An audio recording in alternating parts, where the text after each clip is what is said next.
Kate Galli, welcome to the Health Coaches Podcast. It's my huge pleasure to be here, Howard. We're just going to talk shop about coaching. You sent me a one-pager that talks about sort of some of the concepts you've been working with clients on and what the benefit is to them. And you're clearly a person who has thought long and hard about coaching and about how to get the best results for your clients. And I think, in the plant-based world, I see a lot of not that. I see a lot of people who are very excited about sharing, and it never occurs to them, am I effective in getting the message across? So I'd love to begin by just asking you, was that you at one point? Because I know it was me at one point. Was there a point where you're just like, yay, plants, and not getting results? I don't know if it was actually, because I've been vegetarian since I was 23 and then plant-based for only the past 5 or so years.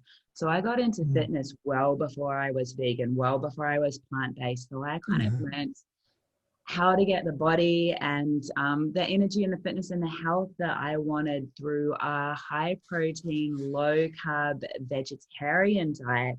And then when, for ethical reasons, I decided that I needed to make the transition to vegan, I was quite terrified that I wouldn't be able to keep the results that I'd learned how to get for myself and for all of my one-on-one clients. So I actually did get really super strategic so far as how to do it effectively, because I guess I had a point to prove, right? Like I wanted to be that strong, happy, healthy vegan.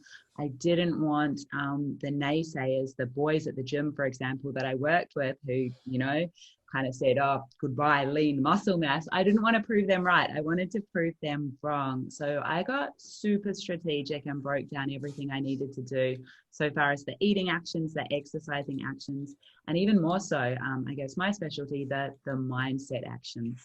Mm-hmm. So, yeah, I mean, that's interesting because I'm playing with an idea myself these days around, as a coach, I generally want to give people a lot of leeway to explore for themselves, to explore. And when people come to me and they want really specific details, my inclination is to not give it to them. I don't want to become someone they depend on.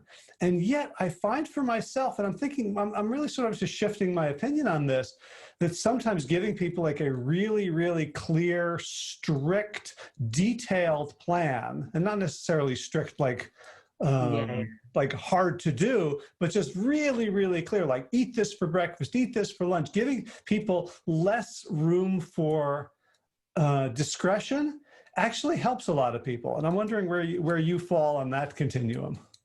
Yeah, you are so right. There's kind of what people want and then maybe what they need as well. And I think what they want is they want to be told exactly what to do, whether it's the eating or the exercising. I know a lot of my really successful clients in the gym, and I mean successful so far as their careers, they actually like coming into the gym and just being told exactly what to do and not having to think for once. And I think people want that with their nutrition as well. They want to be told exactly what to eat. However, that's what they want. I think what they need often more so is to make the connection at a deeper level, not just what, beautiful, diverse, plant-based abundance they should be eating, but the connection, how that relates to their values and their beliefs. They actually do need to do that work on their own, behind the scenes. I can't make that connection for them. So when you work with people around shifting their diets, what are the biggest obstacles that you see people have once they're sort of committed, once they're motivated and yes, I want to do it, ethical reasons, or I watched a documentary, or I got a health scare? What do you see as the things that slow them down or trip them up or send them packing? It surprises me because I can't relate to this, but a lot of people, it's actually the not wanting to stand out and not wanting, the social inconvenience and the eating out and the eating at business meetings and not wanting to put other people out and not wanting to be inconvenienced and not wanting to be the odd one out. That often holds back so many otherwise super successful and driven and okay to speak their mind type of people, that one really holds them back. And, you know, I struggle with that because it was never my kind of personal struggle. I have many, but not that. So I guess that, you know, that's kind of a surprising one. What else is coming to mind so far as that? Well, let's stick with that one for a second. What do you do? What's your approach? Especially, like, it's easy when you've had the same problem, right? Yeah, When I can say, oh gosh, I remember that, I empathize. But when we, as coaches, sometimes we get people who are like, you're like from Mars, like, I don't get that at all. How do you help people when they don't want to inconvenience others or stand out? Do you know, like, and I'll take it a step back. This is one of the issues I see, and no right or wrong, but in my space, because I work in health, you know, that the vegan animal rights activists that I hang out with, they're locked and loaded from an ethical point of view, right? And so they're kind of, it's pretty easy. They know why they're doing it, and they, you know, there's no way they're going back to eating animal products. However, most of the professionals that come to me in the gym, they've found they're interested in plant-based, and they're interested in trying this plant-based thing, and they're doing it from a health point of view, maybe a little bit from an environmental point of view, not so much from the animal rights or ethical point of view. So they feel like they have room for leeway with that one, because, you know, just a little, for me, there's no just a little bit of death, right? There's no just a little bit of eating just an animal's leg. Like, it's black or white. But if it's for your health, then, you know, a little bit of cheese here and there on the weekends, they feel like they can get away with that. And it's the slippery slope, I think, then. You know, you want people to feel abundant with their food choices, but it is a slippery slope when you come to it from the angle of health, I think, because they have room for leeway. So back to what you said, how do I help them? I help them connect with their why, with their, yes, the goal, but even more so aligning the goal and the actions they need to take to achieve that goal. Say that's having a fit, strong, healthy body, following a plant-based lifestyle, aligning those actions with their values and beliefs, which are sometimes things that people don't consciously think about. They don't consciously think, these are my values, these are my beliefs, how am I living my life aligned with these, and how will this new lifestyle align with these? But then when you're talking about values and beliefs, it's already the values and beliefs that are keeping them from standing out or bothering other people. So we're talking about values and conflict. So True. right? So, right, I'm trying, like, if someone says, you know, well, there was this time I wanted, you know, yeah, I want to eat this way, but you know, they'd already made it, and I didn't want to appear, you know, insensitive to them or inconsiderate. So I just had some. How do you balance? Like, that's a good thing, right? To be like, the impulse is from a good place. Yeah. How do you help them, you know, not become an asshole, but Yeah. while staying with, you know, true to themselves? 100%. Like, intention's everything, right? And their intention's genuine. They're a lovely, kind person, maybe a people pleaser. It depends on the individual. And I'll think of one individual right now who, you know, is trying more plant-based, and he is super crazy successful, like on multiple boards. And I will call him on that, because I've been training this guy for over 5 years now. We have a close relationship. And I'll say, I can't imagine you would behave this way in business, right? If you knew what was right with your heart and what was right with your health and what you wanted to, you know, like, you know, what's the right eating decision, and then you're not wanting to stand out in the board meeting asking for an adjustment to the menu. Like, how often in your life are you the person being so weak, so to speak, and not standing up for what you know to be right? And equally, I'll say to an individual like that, like, you can be a trailblazer. You have so much influence. You have so much potential to be that one standing out in a positive way. And, you know, we only get more options, whether it's at a board meeting or at a, like, relative's house or at a restaurant. we only get more delicious plant-based options when we actually put our hand up and say, yeah, I really want them and need them. Right. Of course, when you talk about being a trailblazer, you're talking about courage. Mm-hmm. Right. And in my experience, the people who come to me and they say, well, I capitulated because I didn't want to inconvenience someone else, they don't really mean that. That's not really like the top value at the moment. It's that they got scared. Yeah. Right. It's they were afraid, like in that moment, you know, like we all have these conversations we want to have with people in our lives that are going to be a little or a lot unpleasant. Right? Like the conversation we never have with our spouse or with our brother-in-law or something like this, something just, and we never have it, even though we know we should, because we know we don't want to feel what we're going to have to feel in that conversation. Do you find that very often, like the values and beliefs around not inconvenience others is just sort of chicken shit, right? Like, I don't want to, right? So how do you help someone? So they're in the coaching call with you or the coaching relationship or at the gym with you, and you can sort of recognize that what's happening is a courage deficit in that moment. How do you help them with that? I guess so many ways, right? And you're right. It very much is just an excuse. So, you know, they're turning to the, whatever it may be, the secondary gain of getting to indulge in that food and not having the difficult conversation in the moment. But often with some of my clients, I'll make it apply to, what if this was your daughter? What if this was, like, take them out of the decision just for a moment and say, what if it was your loved one, your daughter, making this health decision that was seriously impacting their health? You know, what you eat, that's one of the only things we have absolute control over. That the food that we put in our mouth and the way that we exercise, it's no one else's choice what that is.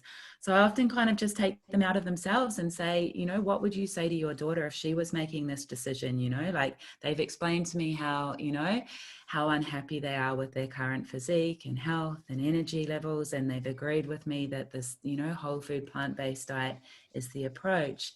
But then in the moment, they choose someone else's, what's right for someone else over their long-term health and sustainability. Often that's the conversation that just, lets them see what they're doing.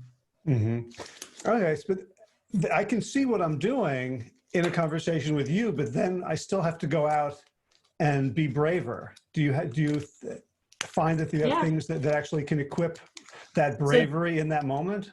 For sure. And then I guess one of the things that I love so much about my position and getting to train the people that I train is that each of us have success in some areas of our lives. And I guess people come to me when they have success in many areas of their lives and they're not yet making it applicable to their health and their health goal and a healthy plant-based lifestyle.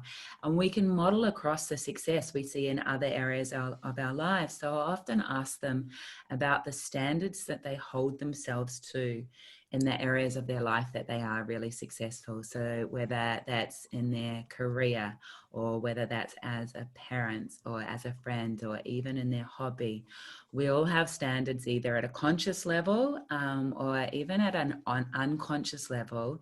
And those standards, very often we can model them across into the area that we're currently struggling with. So how does that help them in the moment that they would then think about you? They would instruct them to think about, what am I at my best? And let me bring that into this moment. Yeah. So I'm very actionable. I'm very like, let's make this apply to one next action that you can take that would be a reference point for success for you to focus on, because what you focus on expands. So something good that could happen between now and the next time I see you, when I see you later this week. So they'll often have, I guess, recalled with me, some instance where, maybe they were feeling a little bit stressed out, or they'd had a bad conversation with their daughter or whatever it was. And they went to the supermarket and they bought the crapola food, and, maybe it was vegan and maybe it wasn't, but whatever, it was refined and rubbish. And, they just, demolished that in an emotional eating frenzy and then felt absolutely rubbish for it, like they'd let themselves down. And so we'll walk through what to do in the moment that happens next time, like, because it's going to happen again. Like, they're going to be faced with that same scenario again for sure. And so forewarned is the best strategy. They need to come up with an alternate strategy to turn to when they're in that situation again. Great. So you mentioned one is they don't want to inconvenience others, and that's one that you don't really relate to personally. Are there any issues that they bring that remind you of yourself? Yeah, so many. I guess like the online propaganda and the confusion so far as health. I guess big meat and dairy have the same strategy that big tobacco did back in the day, right? Mm. As long as you can just create enough confusion so far as what is the best for your health, people are going to like take the path of least resistance, and they're going to keep going down the same track of their animal eating ways. So they sow confusion, and my clients, they read a lot, they're smart people. However, you go down the rabbit hole online, and the best of us, like any of us, even if it's our career, could get really, really confused by the information out there. So these are people that want to do their due diligence. They want to be really aware, but it's easy to get confused. And I totally struggled with that. Like, I had learned how to have the health I wanted, including some animal products, vegetarian animal products. And, it can be really scary thinking like this lifestyle that I've built, this career for me, it can be really terrifying to think, how's it going to work when we eliminate, so to speak, all of these animal products from our lifestyle? And that's definitely something so many of my clients struggle with. Mm. So how do you help them? Because, there was a point at which I tried to argue with them, like, no. And especially after I was working on the books, like with Colin Campbell and Garth Davis, I'm like, my head is full of rebuttal. Yeah. So black and white, right? Yeah. I used to be like, oh, that's silly. Bio-individuality is being hijacked by, like all the arguments. And yet I was just another he said in the he said, she said of the, so what are your strategies? Are there books you turn to? Are there ways of thinking? Like the T. Colin Campbell course will teach people to look at source material. Other courses will teach actually how to dive into the research. I know Michael Gerber does some of that. But how do you equip people when the other side sounds just like us until you get to the very, very bottom, where frankly most of us aren't equipped to go? Yeah. You are so right. And I'm a huge fan of Dr. Michael Gerber. I've had him on my podcast a couple of times. There are so many amazing plant-based doctors. Was he on a treadmill? No, he was the first time. He wasn't the second time. So that is you see his head in the videos going up and down, right? It's hilarious. He's such a powerhouse. Like you, I used to want to argue with cold, hard facts and maybe more so passion and, the little vegan animal rights ethical side of me would come right out. I am learning to actually lead a little bit more under the radar with deliciousness and just share beautiful, easy, abundant, filling recipes with my clients. And that kind of proves to them when they make them. Like for example, I'm walking the talk in the gym every day. They see that I don't get sick. They see that I'm always exercising. They see that I'm always up and positive. So there's that proof face to face for them every day. But gradually I'm just feeding them delicious recipes. They're making them. Their non-vegan loved ones are enjoying them. And that seems to be, disappointingly, more effective than the just, hey, go watch Dominion, go watch, Land of Hope and Glory. Like people, even Game Changers, people don't really, I don't know, they don't want to watch that, but they will eat the food. Do you have a killer recipe that's like a go-to? I have so many. I was never a good cook until, and I'm not an amazing cook now, but once I decided to be vegan, I really had a point to prove, and I wanted to, to prove that the food could be delicious. And then about 2 years ago, my dear mum, who is the most amazing cook in the world, she actually became plant-based. And Ah, so now it's amazing. After years of emotional blackmail, none of that worked, strangely. But finally, she watched What the Health with me and became plant-based. And she veganizes every recipe that she used to turn to when she ate animal products. And so I just share them with credit to dear mum. But they're most of my recipes now. Standard animal product recipes that my mum has veganized. There's a cauliflower lentil curry, which is so easy and so delicious. There's a tofu scramble over crispy potatoes that just is like mind blowing. There are plenty. gotcha. And where could people find those? Are they on your site or just for Yeah, they private usually, clients? yeah, no, they're on the site generally, strongbodygreenplanet.com. Lots of Okay, deliciousness. gotcha. So one other thing that I'm really curious about is, sorry, I just wrote it down and I wrote it down wrong. So I'm not a Yeah, great multitasker. Strongbodygreenplanet.com. Got it. correct. Got it. So I do my coaching mostly over the phone or Zoom or Skype or things like that. And I'm not a trainer. And Mhm. it's occurs to me that like when you're a trainer, you have a very different relationship with your clients. First of all, you can tell them what to do, like in that moment, like, drop and do 20 or lift this thing. Yep. Second, they see you having capacity in a different way. Um, I guess my question is, are there advantages to combining the two, of having kind of the authority of a trainer, where people are used to the trainer sort of kicking their ass and kind of looking forward to that, along with sort of health coaching, which is sort of more, airy fairy, asking questions, letting the client come to it on their own. Like they seem like very different, but possibly synergistic. What have you found? Yeah, you are so right. And there are benefits to both. And, I've done and do both. I think the actually being face to face with someone in a gym, which is my most comfortable environment, I definitely think that's the easiest. And also because they walk in receptive to being told what to do. And that is super effective for exercise. That's going to get them the best results. Listening to what their trainer says and working hard within the gym. However, I guess the challenge is then to be able to let them effectively take that away the 99% of their life that they are not with me, because that's where all the eating actions happen and a lot more of the movement happens.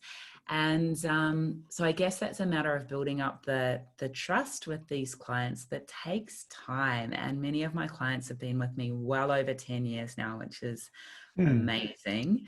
And so it's a fine line of getting that important exercising action happening in the gym, but also trying to have the deeper conversations, and kind of, I guess, unveiling what's holding people back behind the scenes, why a really intelligent and successful and focused person in most areas of their life might keep stumbling with something that maybe seems really kind of simple and obviously isn't, but just trying to uncover that in the short-ish time that we have together in the gym. Hmm. Gotcha, great. Is there one other obstacle that you come across that you want to talk about? I guess the main one, which so isn't true, but I was there as well. We all think vegan food is going to be boring and restrictive, and we're going to be missing out, and it's going to be a sacrifice.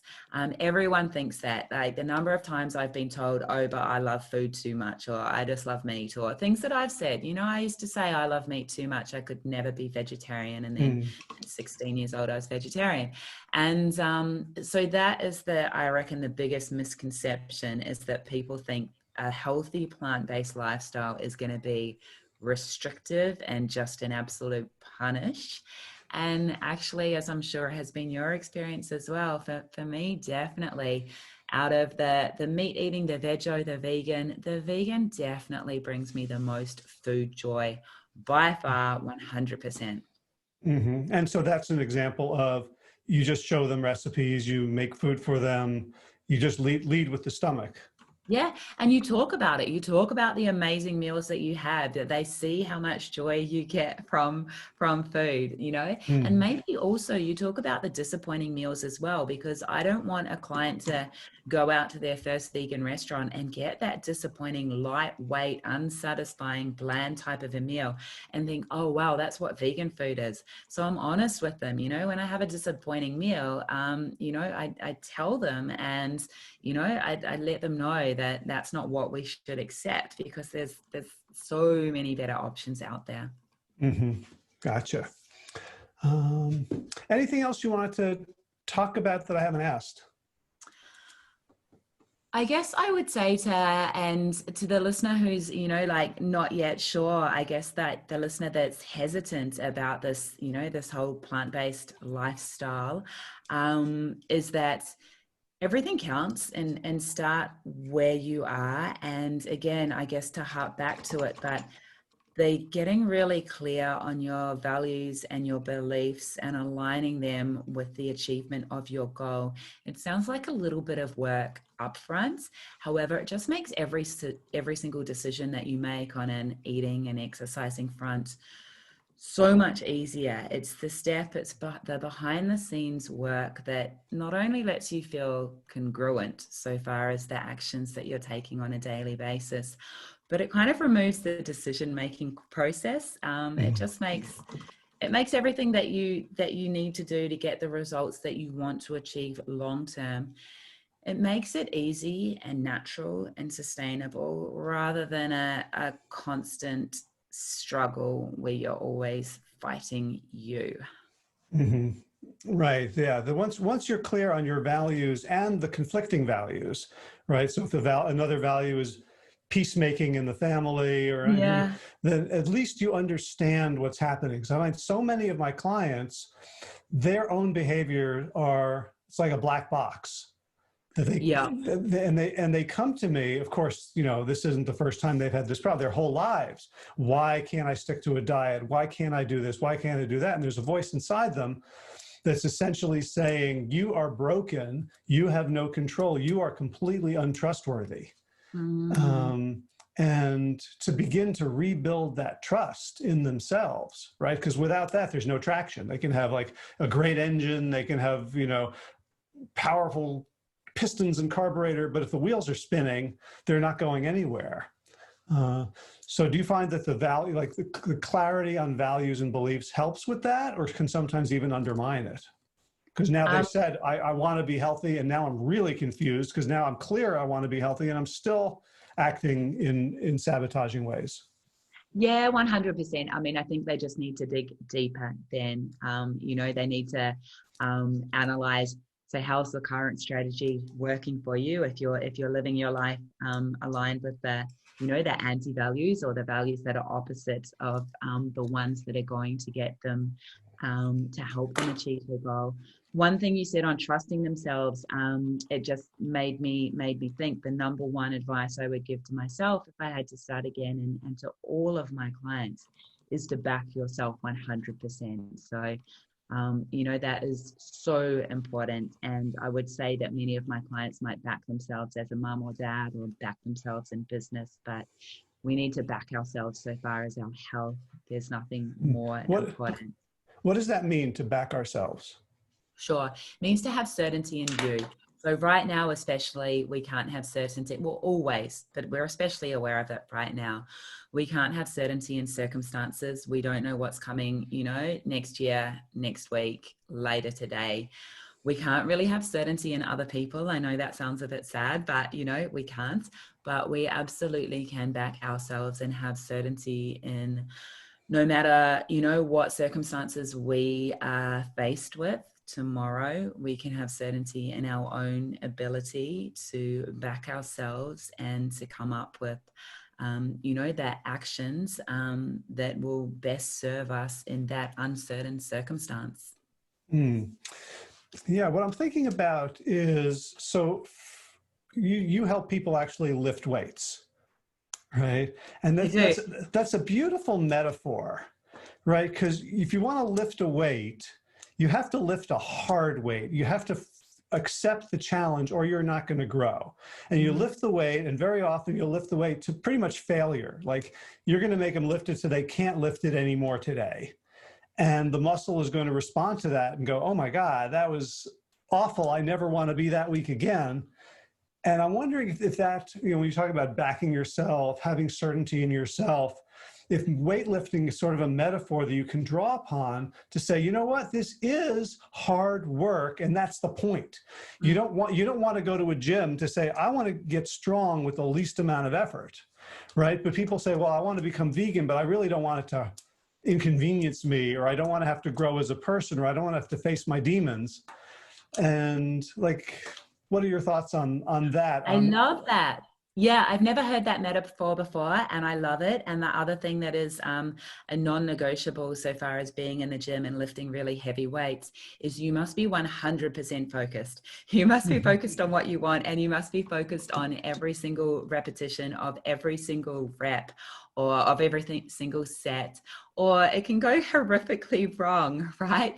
And so that focus is something that we need to apply to everything that we want to succeed in. So absolutely to our eating actions and our veganism as well. It all deserves that focus, and that focus on the positive outcome that we're seeking. Awesome. Awesome. Well, Kate Galli, it's been a pleasure getting to know you a little bit. We're fellow podcast hosts. So, and tell us the name of your podcast for people who want to follow it. Thank you so much, Howard. It's been fun. It's been a pleasure getting to know you as well. And my podcast is Healthification. Great. So it's a Healthification. Just look that up on all the podcasts. Yeah, search Healthification wherever you listen to podcasts. It's all over the place. And it's a combination of short, actionable shows where I talk everything eating, exercising, and mindset, and longer form conversations with some amazing animal rights activists, authors, athletes, politicians. Yeah, it's my heart. I love it. So Healthification. Awesome. And to state again, your practice website is strongbodygreenplanet.com. Absolutely. And I'm Strong Body Green Planet across the socials, but the website is the best place to connect with me. Awesome. Well, Kate, thank you so much for all you do and for taking the time to talk about health coaching with me today. It's been such a pleasure. Thank you so much as well, Howard. I really appreciate it.